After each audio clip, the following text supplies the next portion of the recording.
Hello, and thanks for joining us on this Sunday Millennial. I'm your friend and host, Dave, the Millennial Moderator.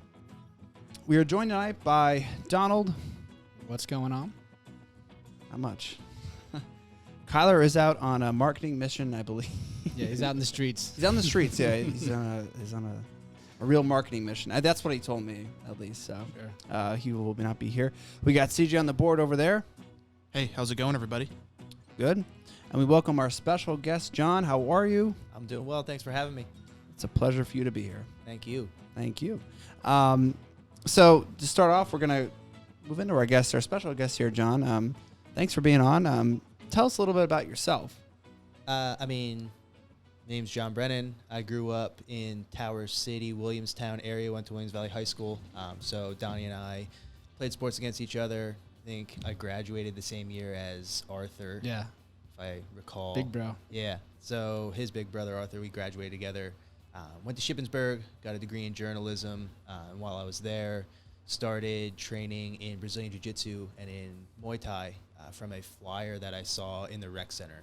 It just said, "Are you interested in these things? Show up at this apartment with a gym bag and we'll take you to your first class."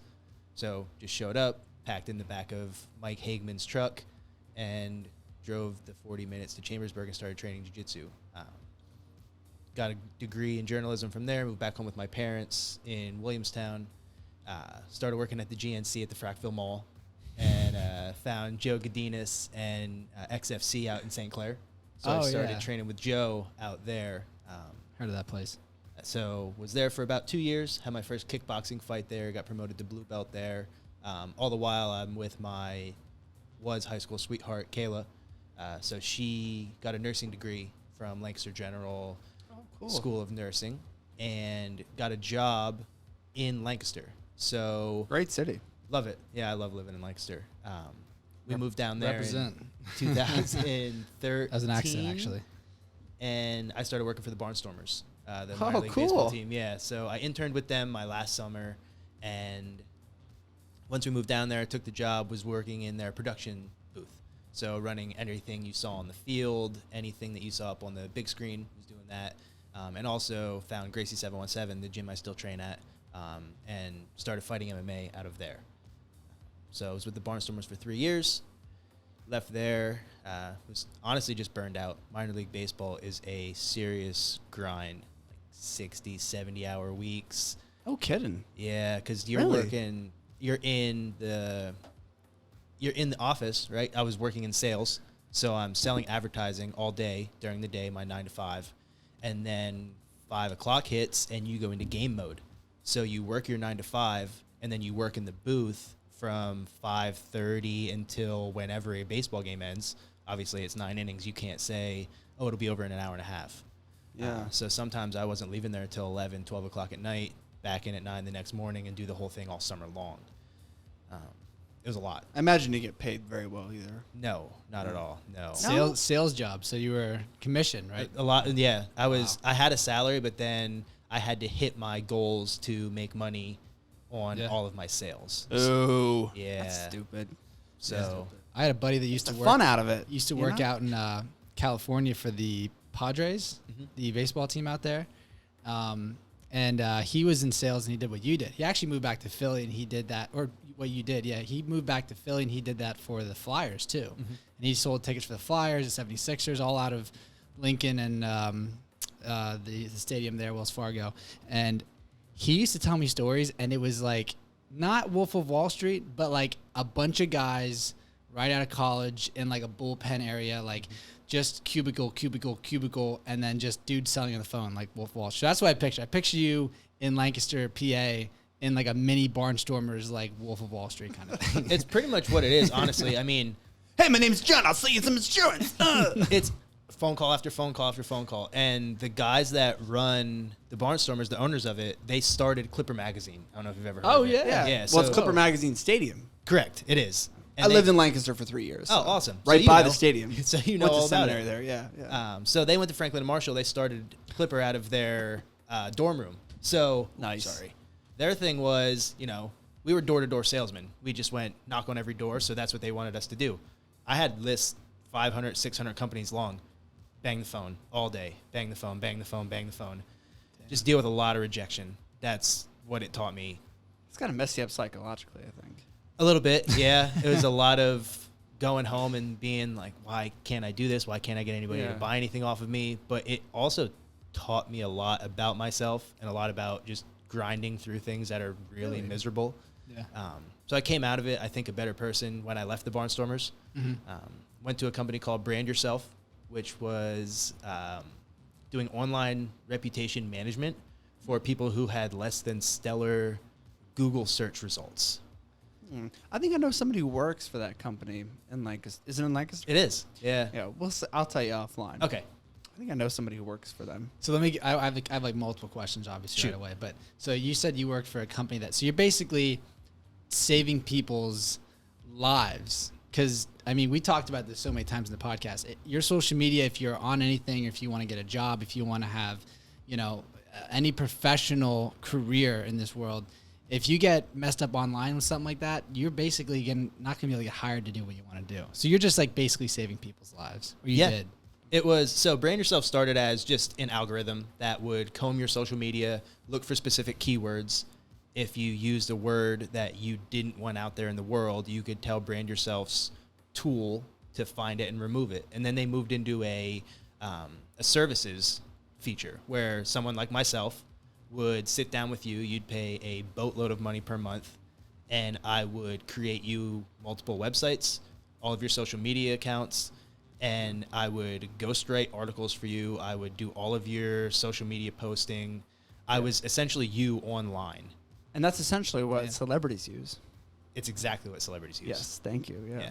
No one does, very few people, I should say, do their own social media posting. I really think the person I know worked for the company because I went on a date with this chick and she told me what she did and it was that, and she's from Lancaster, so it has to be. We're the only. I mean, Brand Yourself is the only. I'm like, what do you do all day? Well, social media and do this and that. And like, really? Oh, okay.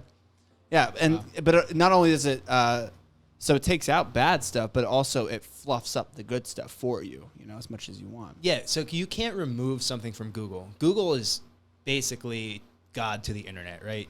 Yeah, that's funny. We talked about that last episode, didn't we? They own everyone. They own everyone and everything and everybody's data, and you can't get something removed from Google. So our only goal was to suppress negative results. So like putting you said, in a lot of good stuff. Build up the fluff to get your DUI or your court case or whatever that may be to the second, third, fourth page. Right. Just shove it down there as far as it can You're go. essentially making the bad stuff a needle in a haystack. Yes. The bad stuff would be the needle, and you're putting in all the hay.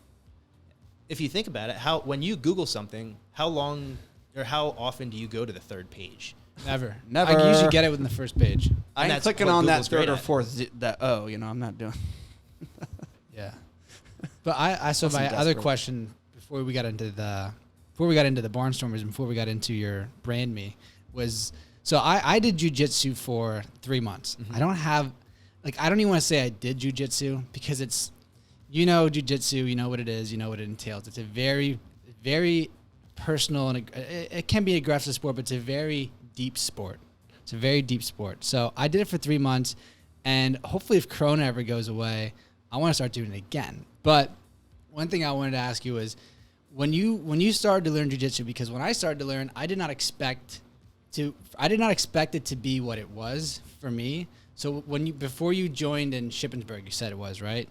Before you joined down there, what was your before and after understanding of it? Like, just take yourself back to then and just because I know a lot of people that are interested in it, and I know a lot of people that would probably do it if they knew what it could do for them. Mm-hmm. But I'd be just super curious because you're a brown belt. Mm-hmm. I think you were last time we rolled, which that was over almost a year ago now, a year and a half ago now, and that was wow. So you're definitely a talented guy. So I kind of want to hear your perspective on that. Going in the first day, I mean, it was a gi class, but I didn't have a gi. So right. A gi, the traditional kimono that you would see in any martial art, right? I didn't have that. So they put me in a hoodie and said, this is going to do the same thing. And jiu-jitsu is made to defend yourself in any situation anyway. So you can learn it on a hoodie, a jacket, a t-shirt, what have you. Going in there, I was thinking, I'm going to learn all these cool things, these chokes, the arm bars, all these cool things I see in the UFC when I'm watching it. We did an hour and a half of mount escapes. Get out from bottom. You were probably tired. And it was miserable. And I was like, this is not what I thought I was signing up for. Now, come full circle, close to 9 years later, it's very difficult for most people that I train with to hold me down because I pride myself on being able to get up off of bottom. I think it's one of the most important things in Brazilian Jiu-Jitsu, and it started on that very first day, not knowing it at the time. That's pretty close to what would be in real life too. Like I remember when I was learning it, just a couple of months I had trained, our instructor, Greg Hoke, if you remember Greg, he would always try to relate whatever move we were doing to real life. So like obviously jiu-jitsu, when the sport, from what I understand, when it was discovered in either Japan or China, with the Renzo Gracie family. And the one Renzo Gracie brother, I forget his name, Renzo, I think obviously. The story what I remember was he had some form of disability and he wasn't able to fight in combat like his brothers could. So he adapted a form of fighting that required no striking, and it was all from ground. And when I first learned this, I learned it in Greg's class, and he would always try to relate in real life. He's like, why do we need to learn this? Why would this be important in general or at all? And it's because if you're going to get into a fight and you don't have the ability to strike, jiu-jitsu is like the panacea of I can't fight good, but I know how to get out of things and put you into things very well. You know what I mean? So that's what I took out of it. And I used to love when he would try to, not just teach us that this is this move because you can do this, and yeah, you can get them to submit and you can get points, which people who know the sport know that you can participate in tournaments, you can get to levels where you are, and you can make some money doing it. But it's also something that if people were to get involved with, it's something that would help you in life in multiple ways. I mean, I'm sure you could talk about that with just learning how to, work with someone's body and work with someone and learn moves from them and teach them moves. It's like a language, right? It's funny you say that. I tell everybody, all the new people that come in, Brazilian Jiu-Jitsu, anyone can do it, right? All body styles, one arm, one leg, doesn't matter. You can adapt and figure out a way to do Brazilian Jiu-Jitsu and do it effectively, but it's not for everyone. There's a certain level of closeness that you have to have. You have to be comfortable with being body to body with people. There's a certain level of germophobia that you can't have, right? At one point, somebody's sweat is going to drip off their forehead and it's going to fall into your mouth. Yeah, it's just going to happen. But if you are persistent and you just show up every day, take the class, roll, you'll start to see those improvements, and it'll start to affect you not just on the mat and in your physical, like getting in better shape, but mentally is where I see a lot of people start to improve in ways that I didn't think would happen when I first got into teaching. They're more confident. They conduct themselves in a different way. They walk taller. They start doing better at work. They're less stressed overall. I mean, it's all of these things that culminate into an overall just better lifestyle from this one thing that's just, 2 or 3 or 4 grown men in their pajamas trying to choke each other is what it really looks like when you walk in on your first day. Outside looking in, yeah. So we got the basic concepts of it. It's, guys dressed up in the pajamas choking each other. And also kind of, how you said the one thing, it's for everyone, but not for everyone, and meaning like it takes a certain amount of personhood to do it. Humility, actually, I would call it humility. I think, to be that vulnerable with someone else and in a struggle takes a certain kind of person. And that's not for everyone, but no matter who you are, body type or strength level or whatever, or age, you can do it. And that's going to lead us into, our focus tonight is going to be about MMA and the UFC together. So that's a good place to start. We just talked about, but where do you start, or how do you start? Most of us here, all of us here, you included, have done sports that are very ingrained in American culture. Baseball, basketball, football, wrestling. I would even put that in there too. And, they start you at a young age. Baseball, you start with t-ball, football, Pee Wee League or whatever they call it, whatever you want to call it. Basketball starts very young. By age like 5, you can do leagues. Where do you start with MMA?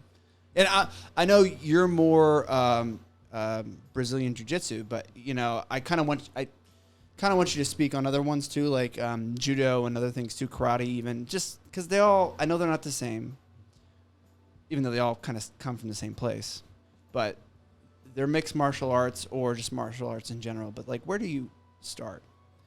I mean, how does it start? It's funny because there's generations of fighters, right? Right now, if you would ask where does someone start in MMA, I would tell them find an MMA gym and go take their jiu-jitsu classes, their wrestling, their kickboxing, whatever they offer, but dive right into MMA if you want to be an MMA fighter. There's 11-year-old kids who are putting on little gloves and shin guards, and they're training MMA in the cage, doing cage work, things like that. So this new generation of fighters, they're MMA fighters first. They might wrestle, they might take judo, but they don't start in that sport and only focus on that for 10 or 12 years and then dive into MMA after. So great point. So let's differentiate. Okay, so millennial and Gen Z and even the younger one, like whatever that generation is, CJ, I don't even know. Gen A? Gen ZZ, I don't know. Yeah, Gen A, we go back to the beginning. But that generation. So they're not like the predecessors, the Gen Xers and even some of the older millennials where they did wrestling or they did some kickboxing. Something to segue into. Yeah, they didn't do a combat sport, right? Yeah. And then move in and then, perfected their game by adding some karate and adding in some, judo and this and that to be a mixed martial artist. This generation now is like, now there's like and that's kind of what I'm going with. So like, it's its own sport now. Now there's a culture where like people are having their kids do MMA. Yes. Trained to be MMA. That's crazy. I never even heard of that. With that, would you recommend someone, let's say there's an 11-year-old kid and he wanted to do, the MMA, would you recommend him going right into MMA? Or would you say, hey, the MMA is great, there's going to be a lot of striking and stuff involved. Why don't you work on a base like Muay Thai or Jiu-Jitsu or Judo or something like that and then work your way into that? Would you recommend that? Or is it, hey, if you want to do MMA, do MMA? I would put every kid, regardless if they wanted to train MMA or not, boy or girl, doesn't matter, in the wrestling room. Wrestling. I'd start with wrestling. I think go back to your roots. I didn't even wrestle in high school as a thing. Oh, okay. I never wrestled. I did, I should say. I wrestled until 4th grade in Mat Rats, Williams Valley. And then I wanted to play basketball. My friends played basketball, so thought that would be cool. But no, I never wrestled. But I see all these guys coming up through, guys and girls who wrestled, and there's something about wrestling 200, 300, 400 matches in your life when you have that one-on-one competition. It's you versus that other person. I think the mental aspect of being able to grind through that, being able to put yourself out there and just go one-on-one is very valuable in the sport of MMA. Karate, a lot of people start with karate when they're young to learn discipline, to learn self-defense, respect, what have you. Another good base. I mean, there's not really a quote-unquote bad base for MMA, but I would start all kids in wrestling. Second being jiu-jitsu. I would have them in just grappling in general, but right. Wrestling first because it's also a school sport. So I think it builds that camaraderie as well. I would start with wrestling for sure. Now, in the same, so if you get the kid to get into the sport, whether it's jiu-jitsu or wrestling, and then eventually MMA, if that's where they go, where do they go to learn to have the same attitude as a guy like Conor McGregor so that they can be on TV? You know what I mean? Like, when does that come into play? Like, how do you make it in the UFC now above anything else? Like, what is so that's a bigger question there is what you see in the UFC right now and where it's going. What do you see as like the next big superstar? Because I've watched a little bit of UFC.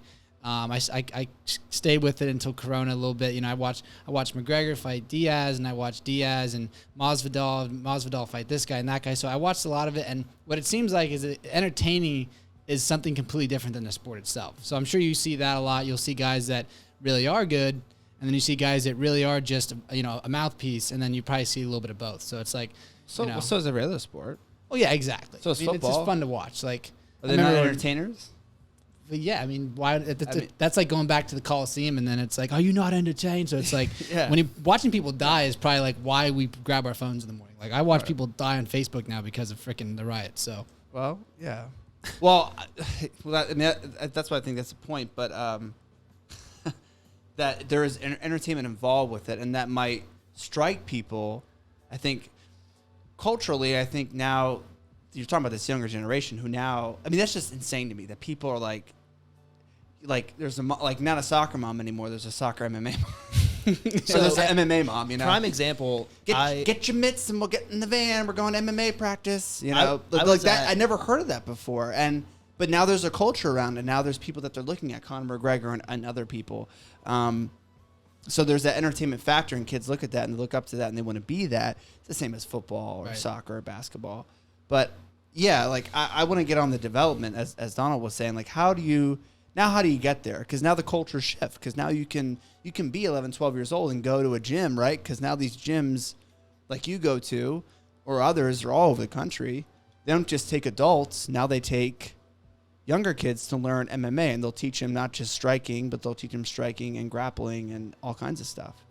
Yeah, I mean, it's a progression like anything else. So we'll use Christian Carr, one of my training partners, as a prime example. Christian is just turned 21. When he was 14, his dad brought him to the gym, him and his older brother Josh, who just got married, and said, they're putting holes in my wall. Can you teach, and can you like basically hone in on them fighting each other at home? And I want to get them both fights. Their dad saying this. They're both like 14 and 17. And he's like, I want them to both fight in the cage. So he brings them in. They start training. Christian is now 4-1 as an amateur, 5-1, something like that in MMA, but he's got a real strong wrestling background, right? So Christian's a really good amateur fighter, but he's still only an amateur. He hasn't even made his pro debut yet. So explain to us that. Explain to us what amateur means and pro means. So we all know, like for basketball, there's college, NCAA college basketball, high level Division I is you got to be stud to play to start. And then you got NBA. Even those are like cream of the crop. Football, same thing. You got college football, then you got NFL. Baseball is a little different because you got minor leagues, so it's a little different. I can't speak on other sports, but tell us about how MMA works with amateur and UFC. So I would break it down almost to the baseball analogy. Okay. When you first start, you're as an amateur in Pennsylvania. Anyway, there's rules. So before we even get to that, every state has its own governing body, their own state athletic commission. So they set the rules for who can fight, what rule set they can fight under, how old they have to be. Like boxing? Yeah. Okay. So it's the Pennsylvania State Athletic Commission. The commissioner is Greg Serb. He oversees all of it. It's like in the movie Rocky Balboa, you know, they were like, what a fight. And they're like, you're kind of old, Rocky. I don't think you're going to live. And they let him do it anyways, and he loses. Exactly. So they set the rules. So amateurs is essentially you're in college, right? So that's college baseball. You're an amateur. You get 3 wins, you can move into advanced amateur. Now, the difference is, as an amateur, there's 2-minute rounds. You wear shin guards. You can't ground and pound to the head. You can't head kick. Very watered-down rules of MMA, and it's to keep people safe. Advanced amateurs, shin guards come off. You go to 3-minute rounds. You can now ground and pound with fists only to a downed opponent, but you cannot head kick, and you can't throw elbows and knees to the head. Then there's not a requirement to when you can actually turn pro and get your professional card. It's really at the discretion of the Pennsylvania State Athletic Commission. So you can petition to Greg Serb and say, I've had now 7 or 8 amateur wins, and I want to go pro. So we can look at advanced amateur maybe as single A ball. Then you turn pro. That's only double A when you get your pro card. I've had 1 pro fight. I would say I'm not even a very good MMA fighter, and I lost a split decision professional fight. What constitutes professional? That's what I'm trying to say. You get paid. Okay, so it's literally the difference. So it doesn't have to be MMA. It could be, or Bellator. No. It could be some fight crazy league in backwater Pennsylvania that says they're pro and they'll pay you. I fight for Art of War Cage Fighting. So they are a regional MMA circuit promotion. So you start in Art of War. You have your amateur fights. You go to your advanced amateur fights. You have your pro debut. You may fight 3 or 4 pro fights. You win all of them. Then you might move to a promotion that is called the CFFC, Cage Fury Fighting Championships. they're on UFC Fight Pass. They have a deal with them, but it's not the UFC. Right. It's their own promotion. So you could say that that's your double in AAA. That's when you're starting to get recognized on the regional circuit and people are starting to know your name. You start winning a CFFC belt, that's when the Bellators and the UFCs even start looking at you. And these promotions are all over the country. Right. There's probably 10,000 MMA fighters between amateurs and pros who you'll never hear of in your entire life. And that's a very low number, I would say, but 10,000 we could put a number on just so we can kind of wrap our heads around it. Right. There's like 150 But only people until on the you UFC get to roster. the what was the one called CFFC. So only until you get to the CFFC, which is kind of sponsored or I don't know. It's almost endorsed by the UFC. I was gonna say ordained. That doesn't make any sense. You can think of it as that, yeah. But like it's approved. It's approved of the UFC. A legitimate promotion. Right. Only until you get there, and you're like the best, like you're winning belts and shit, can you actually maybe get a promotion to like UFC or Bellator, right? Correct. Okay, and that's the cream of the crop, right? That's Yes.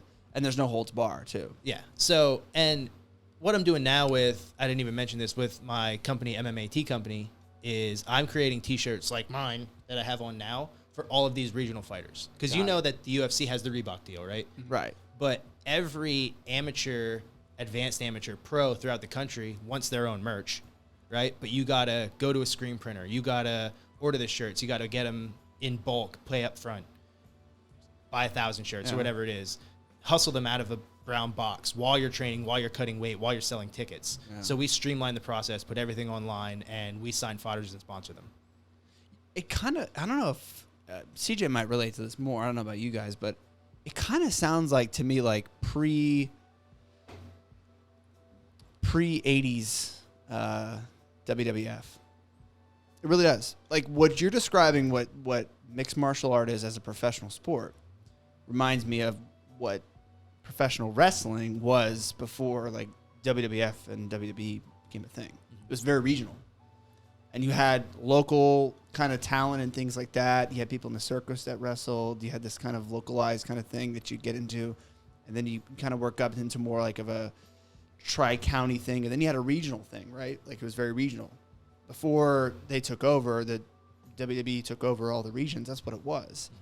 And they all like fought in their own regional thing. That's how it worked. And then if you got really good, you know, you can move around and you can be promoted by multiple regions. And it wasn't until the senior Vince McMahon kind of conglomerated them, and then Vince McMahon that we know now really bought them all and kind of owned them all. But even still in professional wrestling, you got two major organizations, plus you have even smaller ones like semi-pro ones or regional ones. Like Ring of Honor is one, I think, in Philly area.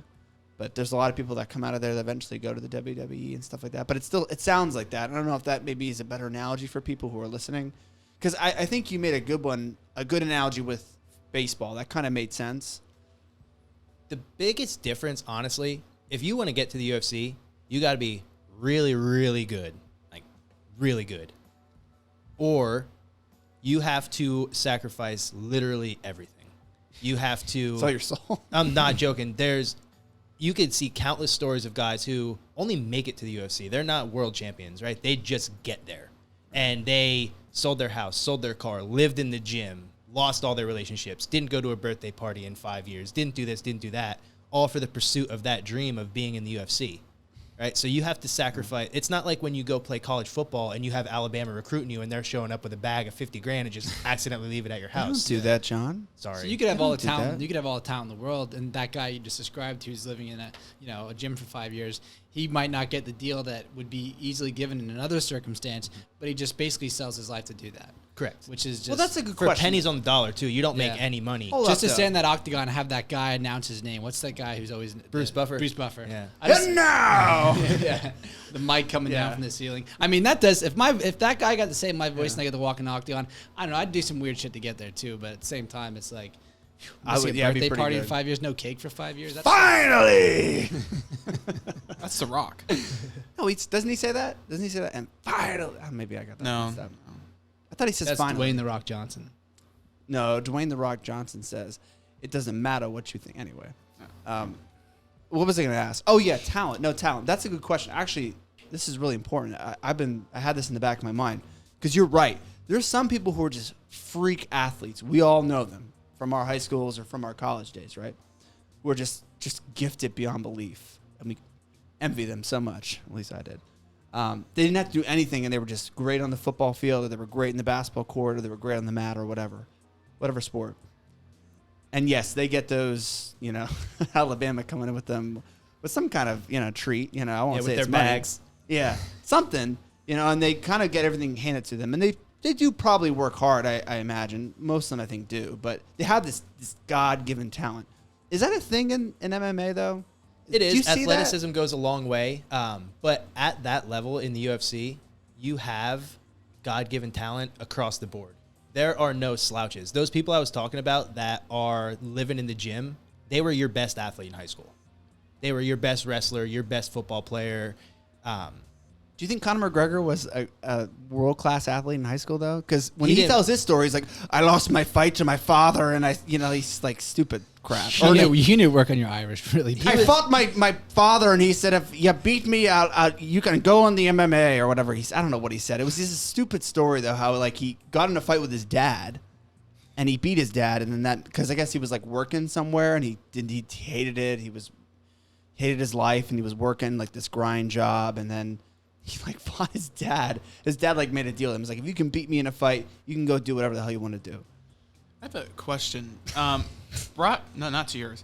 Brock Lesnar. He's the only thing that he's like the only UFC fighter I know. I think he wrestled in high school and he also was in NFL for a little bit. And He wrestled in college as well. He went to WWE and then he went to UFC and then back to WWE. Yep. Brock Lesnar is the epitome of a freak athlete. Yeah. This guy won I a don't national. know how well He won a national was. championship in wrestling. I think pretty sure. Yeah. He's a national champion for Yeah, wrestling. his state of Minnesota or Whatever. Michigan, But that's he's like praised. that's a feat within itself to be a national championship, Division I college wrestling. Taught to anybody that's done wrestling, you're pretty damn good. Oh, and then he just tried out for the NFL. He didn't do very well, but who does that? Oh, and then he goes to the Went to UFC. WWE, He went to the UFC though and won Yeah, and then championships, right? UFC, He did. He basically just sat on people and punched them. I'm sure it was a lot harder than that, but yeah. But yeah, he's a freak though. He's like 6'3", 260. I mean, Yeah, He's a prime example, though, of someone who his wrestling translates well to MMA. He would bull rush people, get on top of them, have really solid top pressure. that's what I just said. And that translates on them and well punches them. to MMA and to the UFC. You can put someone on the cage, drag him to the ground, you can beat him up. There's plenty of wrestlers who win Division I national championships. They try their hand in MMA, and it doesn't translate. They might be a defensive wrestler, or they might only have a single leg or an ankle pick, and it just doesn't translate. His blast double was the reason that he was able to do so well. Right. So it's not that you can go from one to the other so easily. It's just if you're lucky enough to have that presence on the ground or being good at jiu-jitsu, but if you can also then stand up and defend yourself with, your hands too, it's like if you can do both in a way that gets you somewhere, then you should probably look at doing it. Correct. And the other thing that, you were talking about McGregor a little bit, right? Mm-hmm. He spent at how many years it was developing his game where he was lacking, which was on the ground, right? He always had decent striking. He was a boxer since he was a little kid, right? Right. But he had to develop these other skills, and then he blasts onto the scene in the UFC. And some of Conor McGregor's early success is what a lot of people use to get to that next level, which is playing matchups. MMA is just me versus you, but you may be a very bad matchup for me. You may be a good matchup for me. So my manager wants me to fight you and not you. And if you can handpick who you can fight coming up through, Wow. you can build that record to 6, 7, 8, 9, basically 0. now what you're telling me. So I have this idea of what Conor McGregor is. To me, he's kind of the gold standard of MMA post. I'd say up until like 2018. Well, yeah. Well, whatever. I guess even what's way post.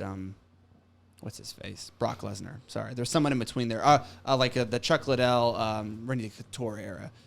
He's kind of the what I think of. And you're just basically telling me, well, his manager kind of picked the fights, and that's why. I'm not saying that they handpicked them, but there's a lot of guys on this regional scene, right, that they'll get to 9-0, fighting for the CFFC, fighting for Art of War, what have you, because they pick very favorable matchups. And it's no slight to them, that's what you should do. That's what I should have done. I shouldn't have taken my pro debut on 8 days notice because my opponent backed out, and I was just like, yeah, I'll fight anybody. Give me that guy. Okay, yeah, let's fight. That was not a good idea. That's a crazy angle though. Like I never even thought of that. It's all matchups. That's all MMA is matchups. To me, I thought that MMA as a sport and the UFC particular, and then their lower subsidiaries, are really like the most like meritocracy kind of sport there is, where it's like you fight who you fight, and that's it. It's And not like football where you play certain teams throughout the year. You know your season lineup from right. You know 6 months ahead of time. You can start saying, okay, that's a W, that's an L. Yeah. Or even in like high school sports, it's like, oh, they suck, or oh, this team's stacked, like we're gonna lose. I thought that MMA and UFC was much more a meritocracy, where it's like you had the levels with it, your grouping, and it was just best man wins.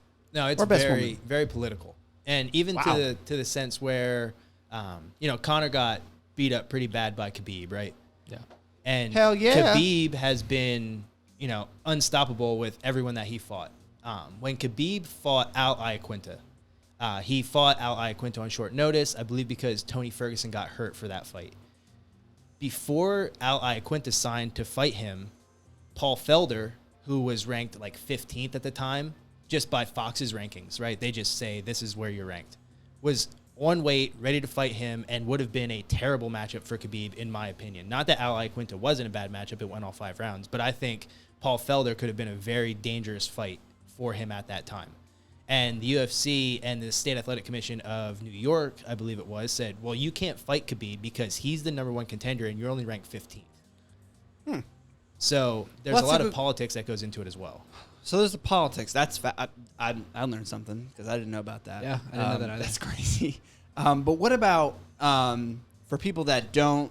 Because again, I think hopefully this will give people who don't really know the sport, who maybe just watch casually. Like I would consider myself a casual watcher. Yeah. I don't know shit about sport. Let's be honest. I never did wrestling, so I don't even know any kind of combat sport in general. But I like watching it. What about pay though? I know that's a question that a lot of people were telling me to ask you. And how does it work? So can you tell us kind of the pay scales as far as the levels go, as you go up and you go down? So I can tell you that when I made my professional debut, do either of you want to? So do you know how pay even works for an MMA fighter? Okay, so not even close. So when you fight MMA, you get sign a contract. You sign a contract that says you'll get your show money and your win bonus. So your show money is what you get essentially to show up and make weight. And then if you win, normally it's doubled. So you don't get your full contract unless you win. So now that you know that about how it's structured. Sounds like boxing though. Pretty much. How much do you think for a professional debut fighting for Art of War cage fighting, do you think that my contract you're saying was? but you're saying professional as far as that the before you get to the very bottom of professional. Yeah, my first professional fight. Well, I watched Spider-Man, the first one, and he had to win that cage match, and I think it was $5,000 for that Mustang he won. So I'm gonna go $5,000. I made $650. I was gonna say 200. I was gonna say 200, and then to show, and then 650 to win. He didn't get the money in the movie Spider-Man, anyways, but he didn't. He didn't. You know who he fought? Good reference. Yeah. You know who he I fought? just remember that picture of that little Mustang, and he was gonna impress Jane or whatever her name was. Mary Jane. Ready. I was gonna say who did he fight? It was Bonesaw, who is Randy Macho Savage. Yeah, he died of a heart attack because he's Roid insane. rage. Yeah, You got 3 minutes. This freaking you can see the veins vein. popping Yeah, out. I know. Rest in peace, Macho Man. Holy veinage in his neck. Yeah. Well, it's like I feel like that era of guys when they met each other in the back room. It's like, what's going on? Where's the bathroom? I gotta go. God. It's like you're stiff as a down. board. We didn't even start Stiff filming as a yet. board. Side note though, but his those what do they call them, CJ? Like where they like the show, like they just have them talking. Oh, their promos or whatever. Promos. Yeah. His promos are like the best. He'd like rhyme and stuff, and he'd be like showing up his muscle. He thinks he's gonna come in here and mess up with me. He was the Slim Jim guy for a little bit. He was, yeah. Let's do Slim Jim. Yeah. Do you think he'd do well in MMA? He'd probably fail a drug test. Probably. That's a question too. So there's obviously drug testing in the sport. Is it like nobody uses them, it doesn't exist, even if there is drug testing, nobody touches them, or is it like, yeah, you could point it out? Like, can you see it, or do you recognize it at all if it exists? Yeah, It's like there. with anything, it's like with baseball and football. I mean, Well, do you because ever, you can can I see it. You curse? can see it. Yeah, dude. Yeah. Let's hear it. All right. Do you ever hear Nick Diaz talk about it? No, but I've heard stories. It's about Nick or this. Nate. I don't remember which one it was. He's in an interview. He's like, all these motherfuckers are on steroids. He's like, Oh, every really? one of them, every single person. He's like, you're all on I think I've steroids. seen that clip. But yeah, it's true. I mean, everybody's on something. It might not be steroids or performance enhancing drugs, but everybody's on supplements. They're taking something. But you can look at someone and be like, that's not natural. Well, they take crazy supplements too, right? Even professional athletes in general, whether it's baseball, basketball, football, especially for football, you hear it a lot where people get dinged for they just say it like a general way, like performance enhancing drugs. Yeah. But like, because they're on like and every sport has like their crazy list of I mean, like you things can't take like take. an albuterol inhaler. Like yeah. that's like stuff like that is like banned substances or Tylenol. You know, there's tons of banned substances. Right. But back to your question for like the very bottom, like we're talking AA in baseball, but I just signed my professional contract. It's my first professional fight, right? I'm making that $650. You would think there's some kind of stringent drug testing protocol in the state of Pennsylvania. No, it's you are a professional fighter, you're a professional fighter. The state mandates that we test 2 pros. We're going to test you for recreational drug use. There's zero steroid testing for a very long time in the sport. You can fight 10, 11 pro fights, be juiced out of your mind. Nobody's going to find out until you get to like a Bellator UFC level where they really test with like WADA testing. That doesn't sound Wow. fair. I didn't know that was going on, but it's interesting because it's like you can be like really good until you have to be really good. Yeah. So you're like fake good until you have to actually be really good. And then you see what happens. Yeah. Yeah. There might be guys that do it all the way up through and then they get off of it and they still are very good fighters and they have very good careers. Do you see like a popular, like, okay, steroids is steroids, but there's like freaking A through Z versions of hormones you can take and different this, Dianabol that, trend. So it's like, is there like a new wave of drugs that like, cause like I know in sports and stuff in just the past 20 years, like back when like Sammy Sosa and like Mark McGuire were doing steroids, they were just doing like hard human, like growth hormone steroids, like, human testosterone. But in the past 25 years, it's like all of that has changed. You can do some really weird stuff. Like, do you see like people shooting insulin or like anything like maybe even like for mental wise to have like a better edge in a fight? Like, is there like any new stuff that people started doing? The biggest thing I would say across the board, and I haven't personally seen any of this, it's just what is out there, right, is people aren't necessarily as concerned about doing those steroids of the HGH to hit harder or be stronger. They're more worried about their gas tank. They're doing EPO because they want to not get tired. What's EPO? I don't know what it stands for, but essentially it makes it so you can go Recover? at your threshold of your heart rate, right, and not get tired as early. So almost like creatine. no, it's like Whoa. what do you know about it's like what the supplements? cyclists were doing. Creatine opens up your veins Lance so that Armstrong you can time. do Blood more reps. doping. So it's kind of like That's what blood creatine doping. is. it gives you the same kind of effect. Yeah. Where EPO No, it is just doesn't. essentially Just don't. it's increasing your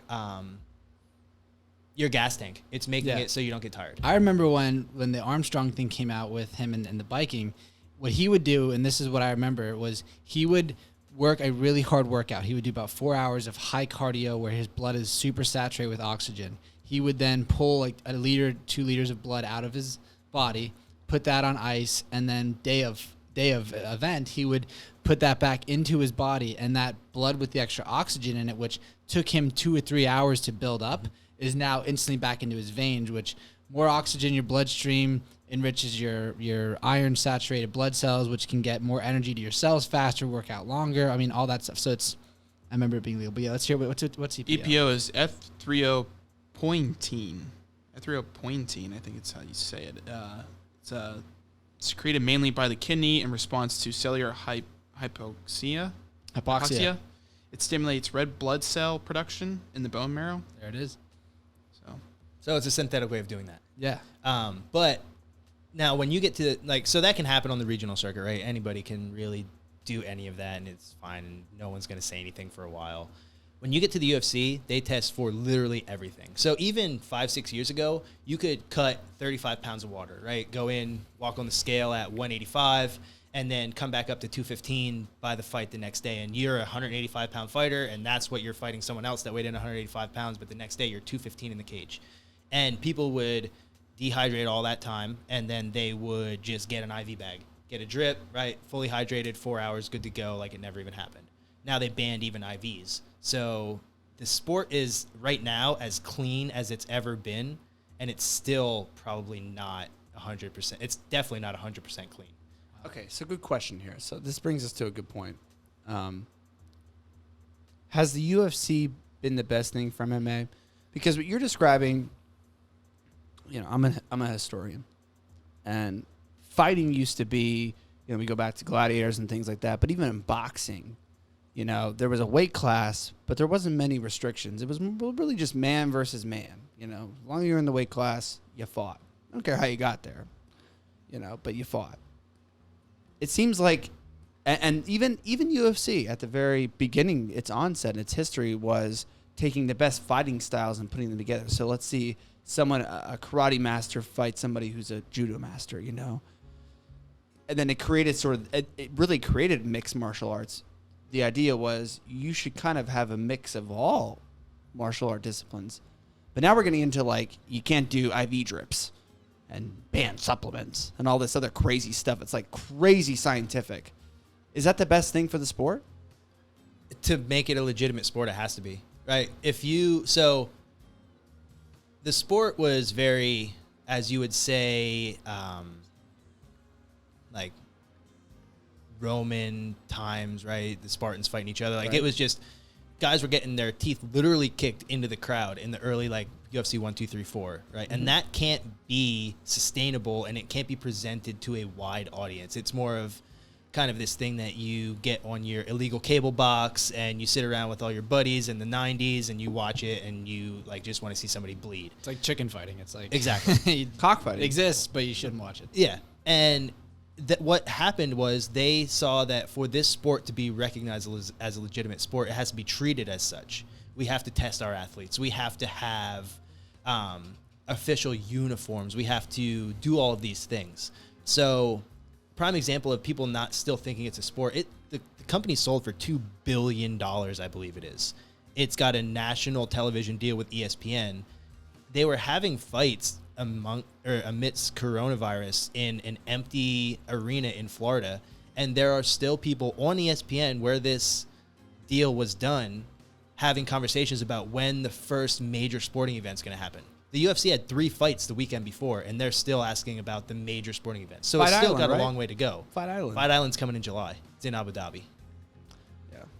I was just watching the John Oliver spoof on that. It was hilarious. So wait, when you just said there at the end, you said that that UFC is not recognized as a major sport yet By a lot of people.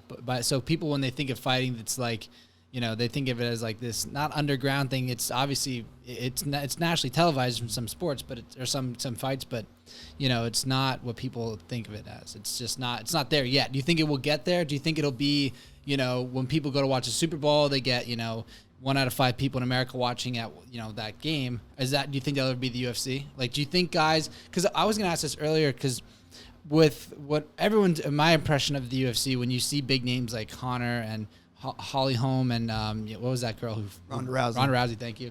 Those names I remember because it was really big when I'd watch those. So they got big, but even then, for how big they were, I'm sure I probably watched more football games that year. But with all of the technique and all of what we covered, how good you need to be, and how you can't just be the best guy on the ground, you have to also be the best guy standing up. All that stuff has to come into the same scope, but you also have to be entertaining too. So how does that get to from where it is now to another level? Do you think it's years from now? Do you think it's months? What is your projection on that? Honestly, it's we'll come back to the Conor McGregor effect. You said you're a casual fan, and the first person you talked about was Conor McGregor. Mm-hmm. There's tens or hundreds of thousands of people just like you who only watch the UFC because they are Conor McGregor fans. So I'm not, by the way. But you don't have to be a fan, but you know who he is. Right. Let's put it that Of way. course. You started watching it because you either wanted to see him win or lose, but you wanted to see that fight because you either wanted to have him get shut up by whoever he was fighting, or you That's liked the way that he conducts himself and you think he's awesome and you want to see him win. Right? So there's those two schools of thought. But either way, he was getting you to watch that fight. So we need more polarizing people. It's almost like the WWE, right? Vince McMahon was able to build, I think Chael Sonnen said this, he was able to build an entire culture around people wanting someone to win or lose, something that was scripted. yes. Right? Yes. That's true. Millions and millions and millions of people watch this, and it's a scripted, movie. and they It's a still movie. watch it hoping that their favorite wrestler wins or their least favorite loses. We need more polarizing people in But the sport. is that good for the sport? It's good for the sport getting eyes on it. Is it good for the actual sport itself? That's yet to be seen. People still say that about football. Shut up and play. Yeah, I mean, they're going to say about anything. Don't do this, don't do that, don't do this, don't do that, play. Well, I mean, the old school boxing guys don't like MMA because they say that it's just two guys beating the crap out of each other, and boxing is the sweet science. But they don't understand the technique that goes into wrestling, jiu-jitsu, what have you. I mean, you could be out at a bar, any bar, and there's a really exciting grappling exchange going on, and you always have the drunk guy in the corner, stand him up. Like, they just don't understand the sport. Right. Well, there's that too, but I wasn't really talking about that. The question I was asking was, has the science around the standards and procedures for the sport? That's helped the sport. Okay, so That's helped it grow. That's It's helped better the sport for it. because Yes. I bet you there's some older fans though from the '90s who say that's probably dumb. Give them steroids, get them all juiced up, and put them in the cage. They want the more like gladiator effect where they just like give them whatever they want. No rules, no holds barred. That's what makes us, right? So that's why I said, is it good for the sport? You saying it is because it makes it more legitimate. I get that. So, But then my other question was too, then does the popularization of it, does the dramatization of it make it good? You know, Dana White's really good at that. You know, I'm not really a Dana White fan. He reminds me of that guy that's like on the football team, but like not really good. Dana's a but always said he's on the brilliant football team. businessman. I get it. He's But really I great. mean, he's I really don't like good him, at though. he's really good at brand building, and that's all it is, Yeah. right? He built Ronda Rousey's brand and made her look like she was larger than life. But if you actually go back and look at Holly Holm's gate, right, the people that came to the fights and her pay-per-view numbers, they weren't anything special, but they promoted her so heavily that they made you think that she was this humongous athlete. Right. Commercials, I seen her on TV. Yep. Like, it was back the reason why I bring up her name. It's like with Connor. It's like, you know, it's kind of like when we talk about the riots and stuff. It's who's putting it on TV, for what purpose, and, you know, is there a motive behind it? Because it's like guys that you probably know that are really good. Like, you probably can name off 5 guys that you watch and you're like, that guy is a machine, and when he gets in there at ring, he's going to go places. But it may not be any of the people we just said. And more than likely, it's probably not, because the people that we just said are people that are, like you said, dramatic people, polarizing people that are marketable. And it seems like the sport of MMA is a sport that if it wants to go somewhere, it needs to clean up its act, but it also needs to become more marketable because of, you know, where it's at right now. It's a young sport too. It is a young sport, right? The other Compared to thing other is that things. the ESPN and the UFC is not worried about those fans who are fans in the 90s that say, well, just let them fight and let them be a salt steroid Juice up. 'em up. They went, so you can look at what the UFC did in terms of going strictly to the ESPN Plus streaming only platform and saying they're only worried about people who are 10 to 30 years old and down, right? Because their platform is still not very good. It's very hard to still order a fight, but they dove all the way into streaming because they know that at selling the company at $2 billion and at signing the UFC or ESPN deal, this is not something that we just want quick turnaround. They're trying to build something for, you know, kids who are 10 years old now to watch on a streaming service when they're in their 20s and have it be this very refined, clean sport, right? So they're not there yet, but they're building towards it. I guess, I mean, I'm seeing that. I mean, as the way it progresses and the way you've talked to us, I feel like it is getting the kind of NFL-esque kind of thing. It doesn't, to me, it doesn't feel like WWE. And I think a lot of people watching on the outside like me who are casual watchers may feel that way, that it's getting more grandiose, thank you. And looking like WWE and stuff like that, like the personality is bigger than the sport. That's kind of the question that I was kind of getting at. I was asking you, but it doesn't necessarily seem that way. Conor McGregor might be an outlier. There's a few other ones. But to me, it feels like it's more turning into the NFL. Because the NFL has big personalities too, of course. But it is a very professional sport. And there are standards. And it's a company. And it's all business. And it's all about making money. That's really what it is. It is entertainment, but there is a pure sport to it that has a long history. So I see it going in that direction.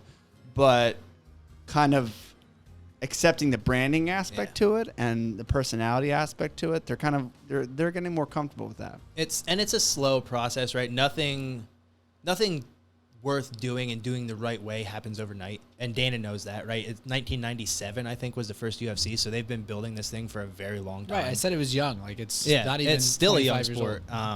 And football's like 200 years old. And like the next thing that they're going to have to address, and there's fighters that are calling them out for it now, is fighter pay.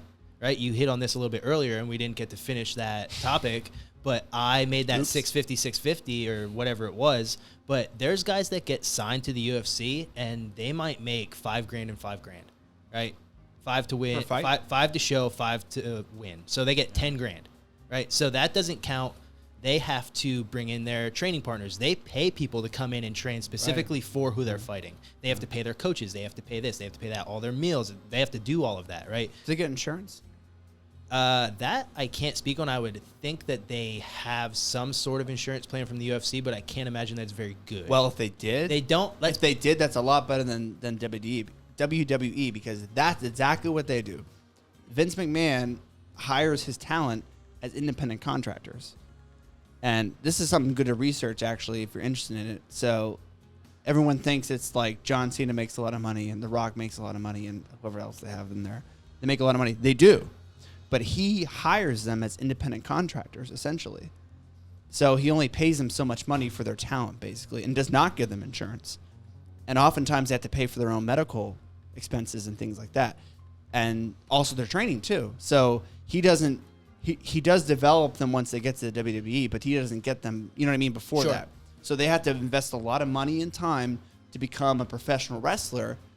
And then when they get there, they get exactly what you're saying. They're only getting like 5 to 5, you know, or something like that. So to me, that doesn't sound like the NFL. That sounds like the WWE. There's not even a fighters union yet. Like MLB, NFL, and there's NBA. No wrestlers. There's none of that. Union Exactly. Either. So they're just kind of, at the will of the UFC.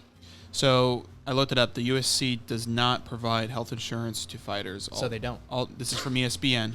Although this sounds sinister, the reality is that virtually no company offers coverage to independent contractors. Athletes are normally covered by unions, not leagues. There you go. Instead, the promotion often pays the medical bills of contestants injured during a bout. That's so sad. That is very sad. There's only one night that was insurance. back in 2010. And I did know this about fighting for regional promotions is there's one night insurance. So say I break my arm in the fight, I have to go that night to the hospital. If I think it might be broken, but then I go maybe a week later, it might not be covered by their insurance, and I'm just then paying out of pocket for... It's almost like traveler's insurance, basically. Yeah. Okay. Yeah, that's sad. That really is. I think that has to change. If they want to be a professional sport, they should do that. They should have a union, and they should have their talent covered insurance-wise and given good money. I mean, that's the one thing I don't like about it. So when they That's what turned me off to WWE, honestly. It was finding out that, like, Vince McMahon is like a mob boss, a scumbag. It really is. I used to love it. I used to watch it up till a couple of years ago because it was just entertaining. So and then when I found out he treats his talent like that, it's just like, that's disgusting. They signed the Reebok deal, right? It makes it look great from the outside looking in. Oh, they signed a Reebok deal. They have a professional company in here doing all the uniforms. But then you can't have your own sponsors. So That's bullshit. They tiered it by if you have this many fights in the UFC, you get this much money from Reebok as your apparel sponsor per fight. The early fights, like 1 to 5 fights in the UFC, you got like $1,500 a fight. Demetrius Johnson, who was king of the world at 125, Mighty Mouse, was sponsored by Microsoft and Xbox. They were paying him like $100,000 a fight that was just gone like that because he can't have them as a sponsor anymore. So, I mean, fighters lost boatloads of money on that Reebok deal, but the UFC made out like bandits. I didn't know that. But I mean, that's like, do you think that's something that will be dismantled by Dana or in the future so that it can open up more of a market to that business. Because like obviously with NASCAR and NFL and all these major sporting events, like not saying UFC can't get there, but if I can put my Wells Fargo name across that stadium, well, now I'm going to want to pay a lot of money to that stadium, funding for, everything else that goes into play. Do you think that'll ever happen? So it used to be like that. I think if they would go back to that, it would all be controlled by the powers that be at the UFC. It's not going to be like me, John Brennan, approaching, whatever bank it is, BB&T or what have you, and saying, I would like to wear your logo on my shorts and I want you to pay me X amount of money. It would be more of Wells Fargo saying to the UFC, I want to be on 5 fighters on your next card. And the UFC says, okay, now you have to wear this. We're going to take 80% and you get 20% of what they give us. That's so nasty. Yeah, that makes me I don't that's like that. That's kind of where the sport is financially. I don't like that because, it's not the same in other sports. Zion Williamson, before he even got into the NBA, was getting deals. It's not fair. Like, it's not fair at all. It's not fair for Zion, who's in the NBA, because they don't pay college athletes. That's not fair either, by the way. I don't care what your opinion on that is. I mean, they don't pay them. And that's what they should. They should pay them so they don't need to. They get that corporate money out and get them in trouble and the school in trouble. It's bullshit. Like, just give them money. They're making your college money. Give them money. But it's also not fair to, you who's this professional MMA fighter. You should be able to have local businesses support you and sponsor you the same way, or even big names like Conor McGregor. It shouldn't have to be that Conor McGregor has a whiskey company to make himself some money on the side. You know, he should be promoted by Jack Daniels or Jameson or whatever. You know what I mean? It shouldn't be that way. I mean, and that's kind of the other reason that we started the company that we started. I mean, we don't ask for a single dollar from any of our fighters, and we pay them out every week on every T-shirt that they sell, and they make more money than the company on every shirt because of how I just saw how backward the entire industry is as a whole in MMA, starting from pretty much the ground up, where the fighters are out there pretty much putting their lives on the line. If you think about it, right? They're fighting to the death, and the only person that's stopping them is the ref. Or if you tap out, that's the only other way. Right. And they're getting paid pennies on the dollar because everybody else is trying to make a quick buck off of these fighters coming up through. And I'd rather see them do well and make money and be able to support themselves and get to that next level instead of looking at them and saying, oh, I bet you I could make a bunch of money off of Donnie because he's a good fighter. Let me see if I can sign him to a non-compete clause. Things like that. Yeah. Shady. It's like, but it's cool that you found a way to like side, do something that can make you and the fighters want to be in the fight more too. Cause it's like, if you know that what you put into it time and energy wise, you can get something back financially that's not held to something like the UFC or the whatever governing body's in place. It's kind of like, like a libertarian's way of getting around something where you can try to fight for yourself, but it's also going to grow the sport more too. It's cool to hear that there are people like you doing stuff like that. Cause people that I know and what I know about the sport, it's just, I've known the surface level of it, and hearing this stuff is actually really neat because it does make you want to invest in stuff like that. Because it's like, if I hear, like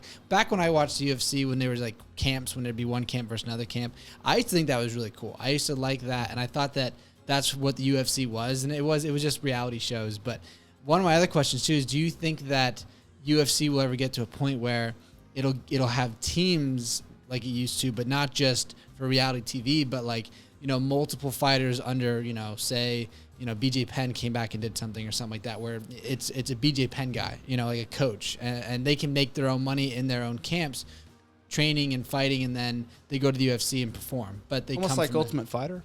Kind of, yeah. That's I guess that's what I'm referencing, Ultimate Fighter. But so they do that, but they don't advertise it. So say like Team Alpha Male was a big one, or there's Alliance Gym, that's Dominic Cruz's gym out in California. So there might be a fight card in California that would have 4 or 5 Alliance fighters on it. Now, they're not promoting this as Alliance versus Team Alpha Male, but it's 4 Alliance guys fighting 4 Team Alpha Male guys. And everyone in the community knows that's happening, but the UFC will never put their stamp on that because then they would have to somehow contract them as teams, right? And then the teams have to make some money because they're promoted as UFC teams. See, I thought that went away. I thought that went away because they stopped. Because I don't watch The Ultimate Fighter anymore. No, there's still fight camps, and like that people all the time will leave the gym where they started. maybe someone leaves Gracie 717, right, that I train with, because he's the best guy in the room. And he's not going to get better once he's the best guy in the room unless he goes to another room where he starts back at the bottom. Yeah. So eventually you make it out to that, team in San Diego, Team Alliance, where you're training with only Bellator and UFC fighters for the most part. And that is essentially the team, right, that sends guys out to the UFC. So there's clusters, right? It's not just like there is one guy at this gym or one guy at that gym, but for the most part, you go to one of those mega teams and you do really well there. Oh, okay. That's cool. I didn't know that was still going on to a degree because, like you said, they can't promote it. So not being involved in the sport, I just didn't think it was even going on still. But it would just be cool, like because I think one way to make the sport more interesting is if they did have teams like that where, like we watch the Eagles. Like I'm a decent Eagles fan. I don't know nearly as much as David, but while I'm watching the Eagles, it's cool to see when the Eagles do well, they win the Super Bowl. It's cool to see, when Wentz does well, that guy does well, but it's a team sport, and it's not just every man for themselves. It kind of makes it like it kind of makes you want to, like, if there's like a team like a Philadelphia UFC team that put fighters out, and like that guy would fight and then that guy would fight, and here's their 3 best fighters, but like I could wear that team shirt. I think that's pretty cool too, because I don't see people wearing UFC merch. I see people wearing I see people wearing like the UFC like actual branded gear, but like say if a smaller team that was just the actual fighters themselves in their gym promoting their image, and they could make a shirt out of that or had gear out of that, it was more mainstream. I think that would be one way to make the sport more marketable. Like, that's what you do, right? I mean, you do that in a small It'd be degree. weird to see like an NFL, someone wearing a shirt that said NFL on it. That'd be really weird. Right, like who do you like? People wear UFC shirts all the time. Right. Which is a weird thing. Yeah, that's the thing. So it's like that. And that way it's awkward and weird. Yeah. But you do individual people's like persona, and so you individualize their brand essentially. Yes. So there used to be what you spoke of in the IFL, the International Fight League. Yeah. They had team tournaments, and you would fight for the Silverbacks or this or that team. Yeah. And then you could wear like your team's jersey with your logo and whatnot on it. Yeah. The UFC destroyed them, and that doesn't last anymore. Yeah. That sucks. You're destroying my my hopes for the UFC. I mean, a lot of stuff you talked about. I mean, as kind of we wrap up now, it's like I felt really good about what you were saying and how you get into it, how good it is. Even from the very beginning, you talked about it's deeper. It's a deeper sport. It's very vulnerable, but it's just very deep. And also the team camaraderie about it too. It's making you a better person. You talk about being confident and stuff like that. You enjoy what you do. And all the hard work and discipline it takes to do it, the levels you go through it. You don't make so much money, as you said, but there's like a light at the end of the tunnel, and that you're always reaching for it, and you can be the next Brock Lesnar or Randy Couture or Chuck Liddell or Conor McGregor or Ronda Rousey. But it's a lot of work, and kind of the company's working against you. As kind of we progressed in the conversation, it seemed like the company's kind of working against you, though. They're using you, I should say. They're using your talent, but they're not giving you a voice or a name. Unless you are like a Conor McGregor, you're really you don't have a brand. It's back to that needle in a haystack that you talked about, right? And the UFC will capitalize on those individuals who they know that they can build their brand to a mega, super, humongous, worldwide star, right? And they don't do that with a lot of people. But they knew that Conor was that person. And Conor's a very talented fighter. Khabib's better. They don't put nearly as much money into Khabib as they did Conor, because Khabib doesn't talk. I barely know him. He's from Dagestan, though, right? Yep. Yeah. So I know a little bit about him. I know beat him too. Yeah, it's just sad. I don't know. But as we wrap up, you have any final thoughts though about our discussion? I have one. I mean, what I hope is that. So after hearing you talk about it, I like talking to guys who know stuff about jiu-jitsu, because I'm super pulled to it. Like I've always liked personal contact sports. Like I played football, I played rugby, and when I first started doing jiu-jitsu, it was at a weird point in my life where I had a lot going on too, but I fell into it and I fell out of it. But it's almost like the past couple of months I haven't been able to work out like I used to, and I just keep seeing my friends doing it, and I really like it. So it's cool having a guy on like you that knows the where it started and where you can get to and where you can go with it. And then not just where you've gone with it, but what you can also do that's unique in it. Like you found something that people I talk to that do jiu-jitsu or that do anything with MMA, they just do it for that component of I can't wait to be in the octagon to hear, my name get called, which is a really, it's a compelling thing to do, but it seems like you found a new way to make it cool for yourself, and that's really cool to hear. So I'm hoping that the people that listen to us, people that watch this, like actually see that it's not just what it is on a surface level, but what it could be and how many outlets there are in it. So I really do appreciate you coming on, dude. It's been great. Yeah, I think the discussion was great. I kind of piggyback on David. I've watched, the documentaries on how the WWE and their kind of the way how they work and their contracts and their insurance and everything. And I didn't know anything about the UFC and their healthcare coverage of whatever little they have. My thing out of it is I hope that, fighters actually have a chance to, go in and do the matches and not have to worry about breaking an arm and not have to pay out of pocket. So I'm not a big UFC fan, but I'm a big person on, having the rights of your health. And so I out of one thing, that'd be the main thing out of this discussion. So, but yeah, I mean, my biggest thing would be that I would just hope that people look into what really goes into becoming a good MMA fighter, or even a decent MMA fighter, right? It takes a lot of hard work, a lot of sacrifice. And like we talked about, there's not a whole lot of money that's in the sport right now for the people that are at the minor league, if you want to call it that, levels, your single, double, triple A in baseball reference. So if you know someone who fights MMA, or you know of someone who's, on that regional circuit, buy their gear, buy tickets to their fight, go and try to support them as much as possible. If you're a small business owner, go and sponsor them, because it really takes someone to sacrifice almost everything to get to that elite level of fighting in the UFC. And as much as you want to say you did it alone, no one does it truly alone, right? It takes a lot of people to really help you get to that level, who really believe in you and support you. So if you know someone who is really dedicated to getting to that level, and know someone who you think has that drive and has that ability, support them in any way possible. It doesn't always have to be financially, cook them meals, you can, take them to practice or whatever it has to be, but, find a way to support that person if you believe in them. Yeah. Well, I think that's a good point to end it on there, John. And we support you. Thank you. And what you do. We thank you for coming on. I think you, as much as I think CJ and I share the same kind of resentment to the sport in that way, I think you kind of show a beacon of hope of what it could be in supporting those people who fight, kind of the little tough guy that wants to make it big and needs a little help. I really think you represent that and show that. So we support you for that always. And we thank you for having on. We learned a lot about the sport. Yeah. I mean, a lot. Crash course in what the UFC actually is. It was really good. You don't hear it. Like, no, you don't. I never knew. No.